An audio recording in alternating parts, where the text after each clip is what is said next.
Olá, meus queridos, como vão vocês, meus queridos? De vez em quando, alguma lenda da internet, do YouTube, ela povoa ali o Instagram, né, o TikTok, seja lá o que for, e as pessoas assistem e eles vêm e perguntam para mim, João, o que que você acha disso, né?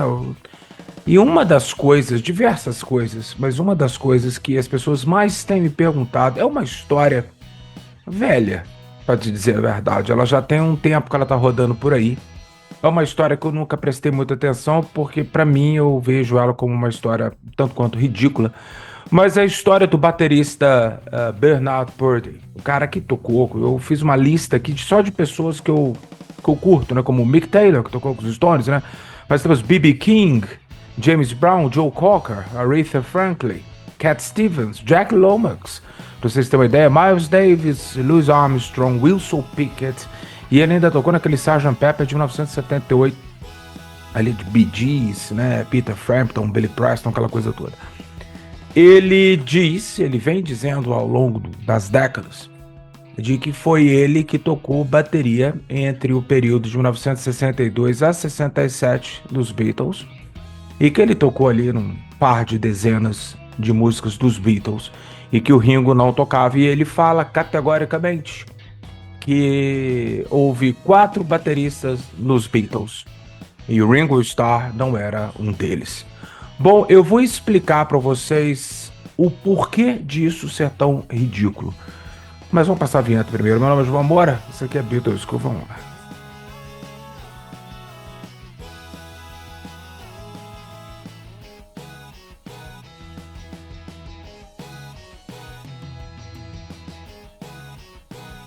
Olá, meus queridos, o que foi que aconteceu? Então, como eu disse a vocês, essas coisinhas aparecem aqui e ali, né? Então, eu vou tentar ser breve para uma explicação. Mas antes da explicação, é necessário eu fazer um pequeno comentário com vocês.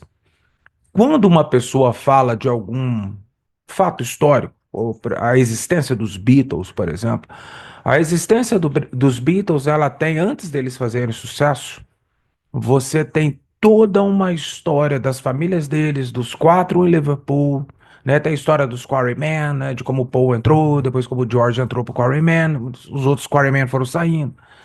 Aí depois eles viraram um monte de nome, até virar Long John and the Silver Beatles, depois The Silver Beatles, e depois The Beatles, e teve gente na banda que entrou, teve gente que saiu, e eu já permeei a Beatles School com várias dessas histórias, né? E nós temos histórias mais, tanto quanto mais famosas, como a morte do Stuart Sutcliffe, a troca do Pete Best pelo Ringo Starr, né? Tal. Então, ou seja, tem muita coisa. Nós temos aí uma vasta literatura sobre os Beatles, como eu mesmo falo, alguns livros bons, outros ruins. Então, hoje em dia, quando você tenta criar uma narrativa, isso em todas as áreas, tá? Não é só na área aqui de história da música, não. Mas em qualquer área, é muito fácil para qualquer pessoa que tem um conhecimento um pouco mais profundo, como nós, porque eu fico encantado com o conhecimento das pessoas que escrevem aqui para baixo. Então eu fico encantado como que uma pessoa acha que ela pode simplesmente falar algo em detrimento dos Beatles,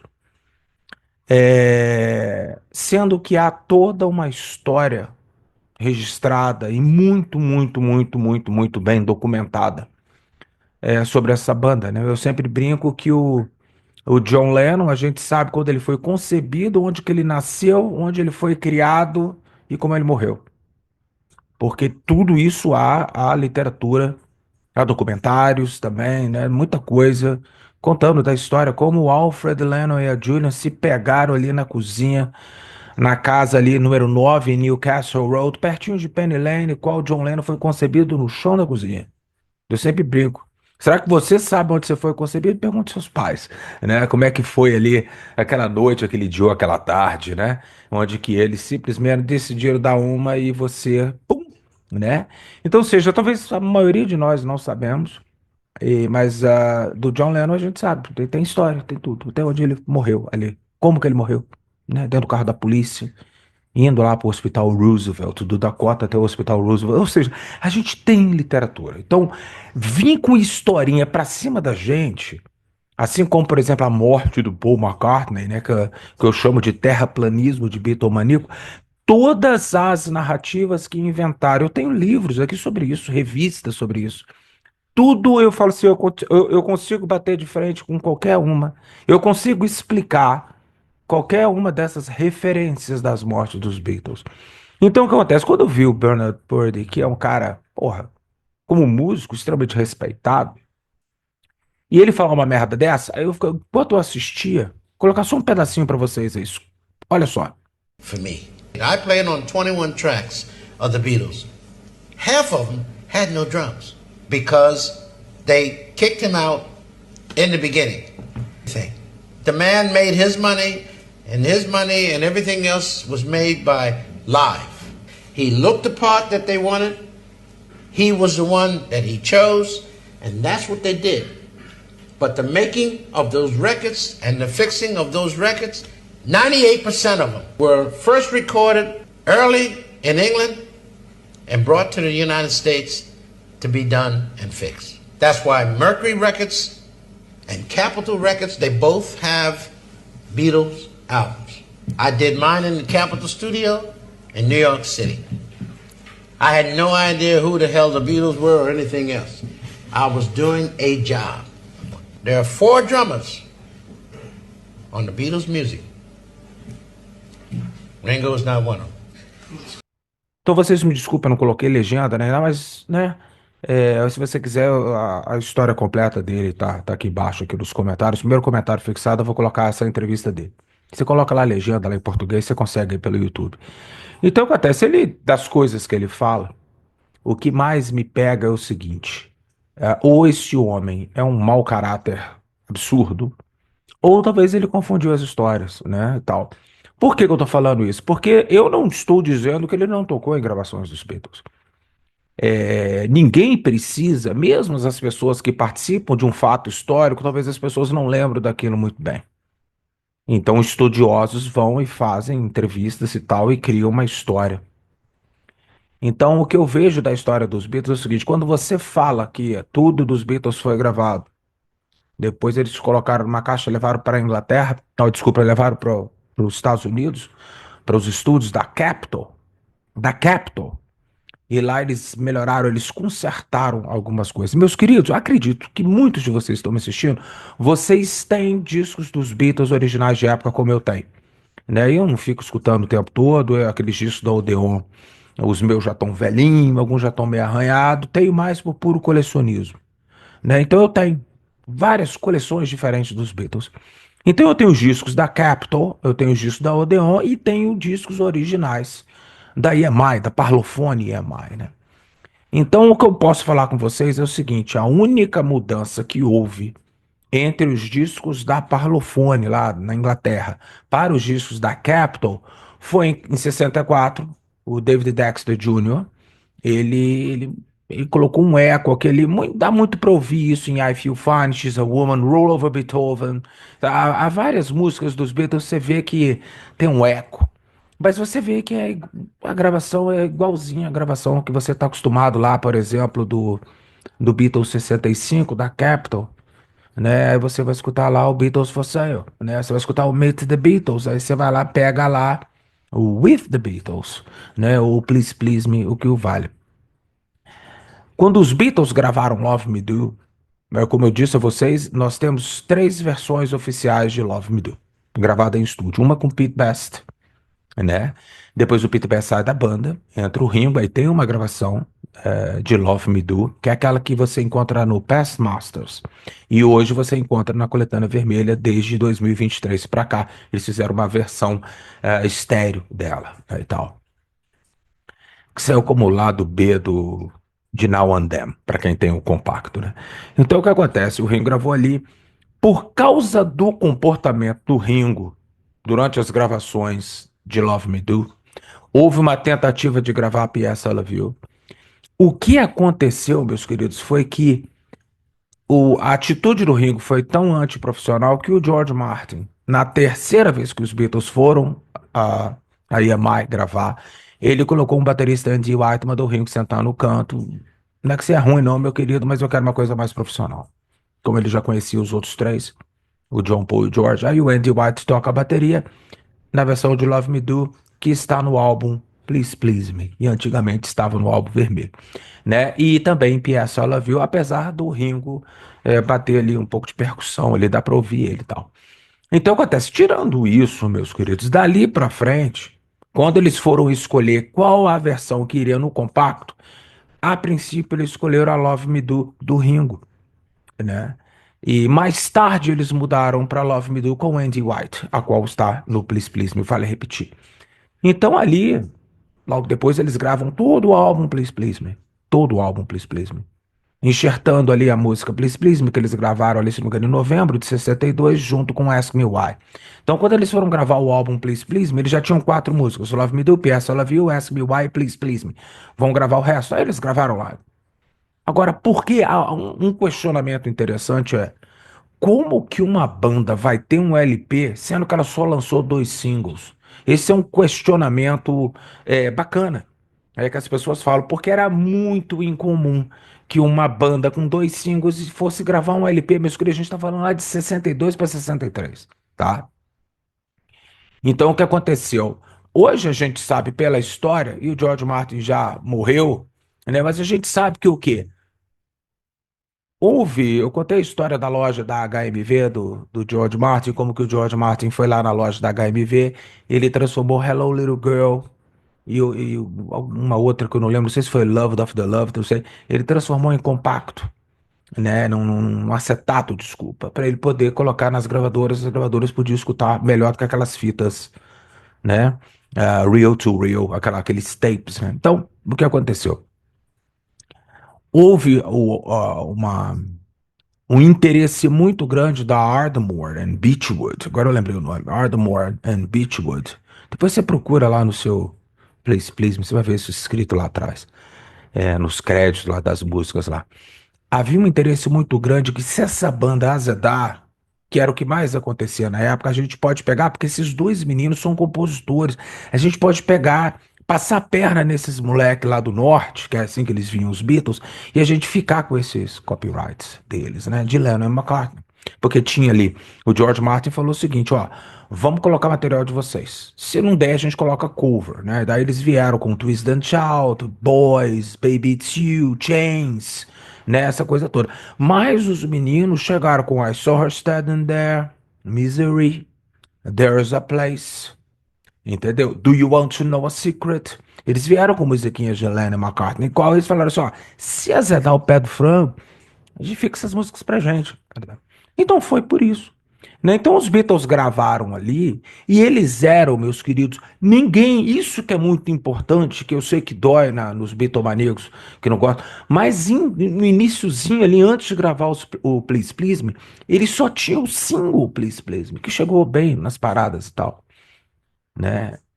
Então eles gravaram ali na Yamaha. Depois eles gravaram From Me to You e Thank You Girl, mais uma vez os compactos tendo músicas de Lennon e McCartney. Mais tarde, ali ao longo do ano, eles gravaram She Loves You e I'll Get You, Lennon e McCartney. Depois, I Wanna Hold Your Hand e This Boy, Lennon e McCartney. E With the Beatles, também, ó, vamos tentar colocar a música de vocês. It Won't Be Long, All I've Gotta Do, All My Loving, né? Mas o que não dava para Little Child, o que não dava, mete aí cover, Roll Over Beethoven, né? Coloca lá Money, né? Please Mr. Postman. Foram enxertando Till There Was You e tal, mas havia espaço para o George Harrison vir com um Don't Bother Me, né? E os meninos vindo com I Wanna Be Your Man e outras coisas, né? Então, tudo isso era o interesse de que se eles dessem errado, a Ardmore and Beechwood e mais tarde o Dick James ficaria com as buscas de Larry McCartney. O George Martin fez isso, mas pelo menos ele foi honesto. Ele falou com o Brian Epstein que ele ia fazer isso, e os meninos sabiam que ele ia fazer isso. E o contrato dos Beatles era standard, era padrão. Ninguém estava passando a perna neles. Era as regras do jogo, meus queridos, tá? Eu sei que mais tarde a gente fica com pena deles e tal, mas ninguém passou a perna em ninguém. Todo mundo sabia o que eles estavam assinando. Paul McCartney gosta de falar, a gente assinou um pedaço de papel, a gente não sabia que a gente estava dando as nossas músicas e tal. Bom, foi o contrato com o Dick James, o Paul Brian Epstein estava lá e também o George Martin, que indicou o Dick James. Então, se fosse ruim pra caramba, eu não acredito que o George Martin fosse indicar o Dick James pros meninos, né? Pra criar Another Songs, porque era necessário criar. Por isso, por que que eu tô contando isso? Porque ao longo do ano de 63, os Beatles, o George Martin e o Brian Epstein, eles tentaram por diversas vezes entrar no mercado americano. Sendo que a EMI, a Parlophone pertencia à EMI. Então vamos falar de EMI, agora esqueci um pouquinho de Parlophone. A EMI, ela era dona da Capitol lá nos Estados Unidos. A Capitol era uma subsidiária. Só que a Capitol estava em Los Angeles, nos Estados Unidos, é eles que entendiam de rock and roll. O que que esses ingleses? O inglês só tem a grana, eles não entendem porra nenhuma. Entendeu? Então o que aconteceu? Eles foram tentando, eles tentaram com Please Please Me, a Capitol falou não. Ah, From Me to You. Né, não. She Loves You. Não. Então o que que o George Martin fez? Ele falou, Brian, a gente tem essas três músicas, vamos tentar lançar os Beatles fora da Capitol. Entendeu? E aí a Capitol falou, faz o que vocês quiserem. Então ao longo de 63 eles lançaram pela Swan e pela VJ, que eram selos assim minúsculos, né? Minúsculos dentro dos Estados Unidos. Nada comparado com a Atlantic, a RCA ou a Capitol, nada disso e tal. E ele não fez sucesso, porque não teve promoção, não houve sucesso daquilo e tal. Quando finalmente o George Martin e o Brian Epstein avisam para Capitol o seguinte: ó, a gente tem mais uma quarta música. Já tinha o interesse do Ed Sullivan, eu já contei essa história para vocês. O Ed Sullivan falou: eu vou levar esses meninos, estão fazendo muito sucesso. Vou levar esses meninos para aparecer no meu programa. E aí, com a Capitol, opa, vou acabar perdendo dinheiro nisso aí. Então a Capitol, ela é meio que forçada a lançar a Wanna Hold Your Hand, por quê? Porque o George Martin e o Brian Epstein, eles estavam livres para poder discutir com qualquer gravadora o lançamento de I Wanna Hold Your Hand, porque a Capitol já havia negado os Beatles, parece que coisa até bíblica, né? A Capitol já havia negado os Beatles três vezes, né? Então, ou seja, agora a gente pode. Então eles negociaram com a própria Capitol, acabou ficando tudo em casa. Tal. Por que que eu tô contando essa história para vocês? Porque apenas quando a Capitol, com o David Dexter Jr., quando ele finalmente recebe todo o material dos Beatles, ainda teve um porém, as músicas que estavam no álbum Please Please Me, a VJ, que era pequenininha, ela decidiu lançar o álbum Introducing the Beatles, né? O qual a Capitol ficou putíssima. Mais tarde, em 65, a Capitol ganharia na justiça e essas músicas seriam lançadas um álbum em 65 chamado The Early Beatles, que ele e o Introducing the Beatles praticamente é o mesmo álbum. Faltando umas musiquinhas ali, que você sabe que lá na Capitol eles removiam duas. Então, eles tiravam lá, sei lá, Please Please Me, Ask Me Why, deixavam o restante do álbum. Ou tiravam Love Me Do e P.S. I Love You, deixavam. Por que eu estou contando isso tudo para vocês? Para vocês terem uma ideia de que quando as músicas dos Beatles foram para Capitol, e quem tem os discos sabe que é a mesma música, tá? A Capitol colocou um pouco mais de eco e tal, mas não houve nenhum overdub de baterias. Primeiro que eu acho que tecnicamente, eu posso estar falando merda, mas tecnicamente poderia ser um pouquinho complicado, porque os Beatles a princípio gravavam em dois canais ali, no máximo quatro canais e tal. Então, se a gente for esticar essa história até 67, até o quê? Magical Mystery Tour é de 67, né, e tal. E o cara fala que ele é que tocou, sendo que tá tudo tão documentado, e ele fala na sua entrevista. As músicas dos Beatles vieram sem bateria lá da Inglaterra, então elas chegaram aqui, eu que coloquei a bateria em cima.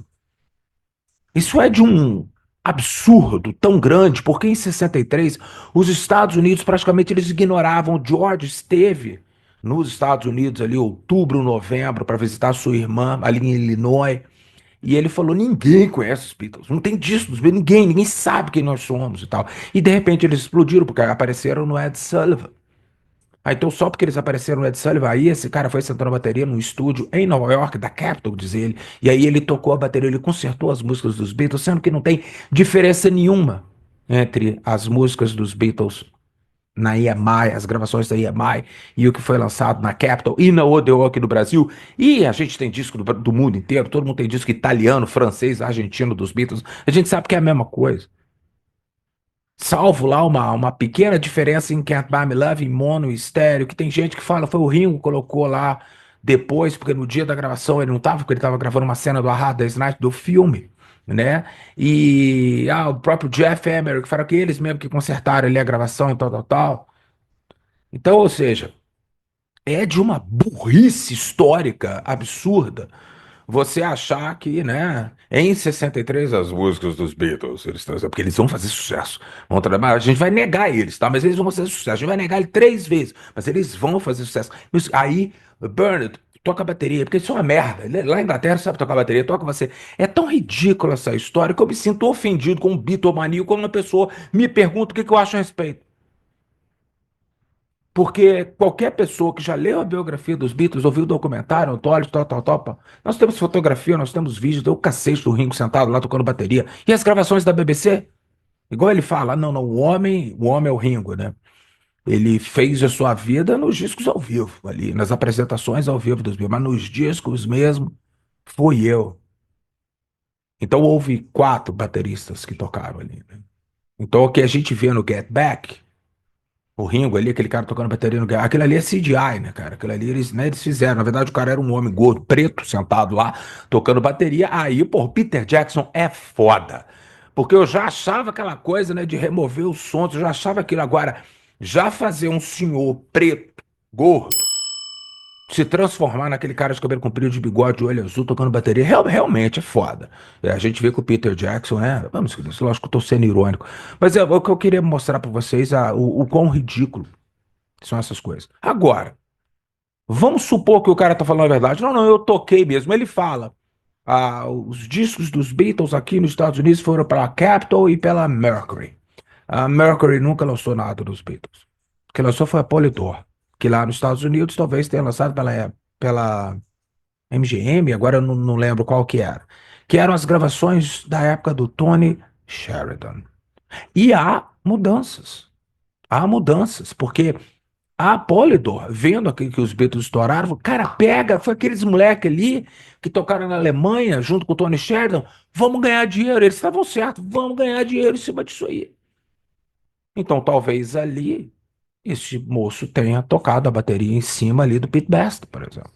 Porque há diferenças, já tem gente que já provou isso aí. Músicas como Take Insurance Out of Me, alguma música assim da época que eu não lembro. Eu nunca fui muito fã daquelas músicas da época do Tony Sheridan. Take Some Insurance on Me, algo assim, né? E tal, então há mudanças de bateria. Então, quando foi lançado lá nos Estados Unidos, parece que alguém sentou lá e deu uma melhorada, tá? Vai ver isso que ele tá falando. Né? Ele não é bitomaníaco, vai ver isso que ele tá falando. Agora, falar que o Ringo nunca tocou bateria. É de uma irresponsabilidade histórica. Tem gente que acredita.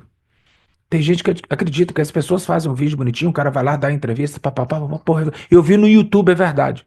Né? Então, meus queridos, tome um pouco mais cuidado nessas coisas. Há muita babaquice. Eu tenho muito medo dessa coisa histórica, porque você pode falar bem ou mal dos Beatles. Você pode xingar o Ringo, xingar o Paul, o John. Às vezes eu fico meio chateado quando as pessoas querem falar, o John Lennon, ele batia nas mulheres dele. John Lennon nunca cuidou do Julian. Isso aí vai, né? É igual o Renato Aragão é um canalha, o Pelé é um né? Eles pegam essas figuras gigantes assim e há um prazer em destruí-las. Eu sei disso, quando a gente vê lá na thumbnail lá e tal, né? John Lennon enfiou a vassoura no rabo do Brian Epstein. Porra, eu tenho que ver esse vídeo. As pessoas querem ver as coisas esdrúxulas. Lembra do meu vídeo? George Harrison era corno? É um dos vídeos mais assistidos da. E eu queria simplesmente mostrar que o George Harrison não era aquele corno passivo, tal, tal, tal. Ele havia sacaneado a mulher dele e tal. E tem gente que até hoje se ofende. Pô, o Gilvan fez aquele vídeo lá falando que o George Harrison era corno. Baba, aqui você viu o vídeo, meu querido? Não viu. Então eu só vi é porque as pessoas veem a thumbnail, apenas headlines, né? Então eu fico um pouco constrangido de bitomaníaco. Bom, gente boa, né? É, meus queridos, melhor do que isso aqui de YouTube, cara, vai ler um livro, vai procurar um livro bacana ali, vai ler. Então vocês vão parar de ficar acreditando nessas palhaçadas, né? Porque você pegar todo um fato histórico, toda uma história, né? E vocês falaram que os Beatles não sabiam tocar instrumento, os Beatles eram os piores musicistas. Igual o Quincy Jones supostamente falou. Quincy Jones pediu desculpa antes de morrer por Paul McCartney. Ele falou: eu nunca falei isso. Não era esse o contexto, né, cara, e tal. Uma hora Jesus Cristo, Paul McCartney já morreu, George Harrison era corno, John Lennon dava porrada nos outros, Ringo não tocava bateria, Gilvan Moura tem uns cabelos lindos. Cara, pra merda. Então, querido, um abraço pra vocês aí e leiam mais, eu sempre falo isso pra vocês. Tudo de bom.